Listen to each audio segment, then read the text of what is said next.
ദൃശ്യം 3 അടിപൊളി പടമാണ്. തിയേറ്ററിൽ തന്നെ പോയിരുന്ന് കാണേണ്ട നല്ലൊരു പടമാണ്. എന്തായാലും ദൃശ്യം 1 2013 ഇറങ്ങുമ്പോഴും നമുക്കറിയാം, നമ്മളൊരു ലാസ്റ്റ് ക്ലൈമാക്സ് സീനൊക്കെ ഒരുപാട് നമ്മളെ കോരിത്തരിപ്പിച്ച ഇതൊക്കെയാണ്. അതിനുശേഷം ട്വിസ്റ്റ് ഉണ്ട്, നമുക്കറിയായിരുന്നു. പിന്നെ ദൃശ്യം 2 വരും, അങ്ങനെ ദൃശ്യം 2 വന്നു. ദൃശ്യം 2-ലും ഒരുപാട് നമ്മൾ ചിന്തിക്കുന്നതിലപ്പുറമാണ്. നമ്മൾ അത്രയും പ്രതീക്ഷിച്ച് പോലും കാണത്തില്ലായിരിക്കും. അത് കണക്കാണ് ജിത്തു ജോസഫ് അതിൻ്റെ അകത്ത് ആ ട്വിസ്റ്റ് എന്ന് പറയുന്നത്. ലാസ്റ്റ് വക്കീലൊക്കെ ഇങ്ങനെ വായും പൊളിച്ചൊക്കെ നിന്ന് പോകുന്ന ആ സീനൊക്കെ വളരെ വളരെ കോരിത്തരിപ്പിക്കുന്ന ഒരു ക്ലൈമാക്സ് തന്നെയായിരുന്നു.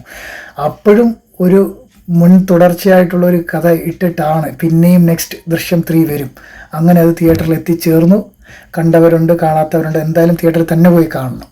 എല്ലാവരും കമൻറ്റ് ചെയ്യണം. എല്ലാവർക്കും ഇഷ്ടപ്പെടും. ദൃശ്യം 2-ലെയാണോ 1-ലെയാണോ അതോ 3 ആണോ ഇപ്പോൾ ഇറങ്ങിയതാണോ, എല്ലാവരും കമൻറ്റ് ചെയ്യണം. പിന്നെ അതുകൂടാതെ ഇതിൽ ഏറ്റവും ഇപ്പോൾ ഫസ്റ്റ് ഹാഫ് എന്നൊക്കെ പറയുന്നത് ദൃശ്യം 3-ൽ വളരെ വളരെ നല്ലതാണ്. വളരെ ഏകദേശം നല്ല ചിരിക്കാനുണ്ട്. പിന്നെ അതിനുശേഷം പിന്നെ ഇമോഷണലായിട്ടുള്ള കുറച്ച് പാർട്സ് ഉണ്ട്.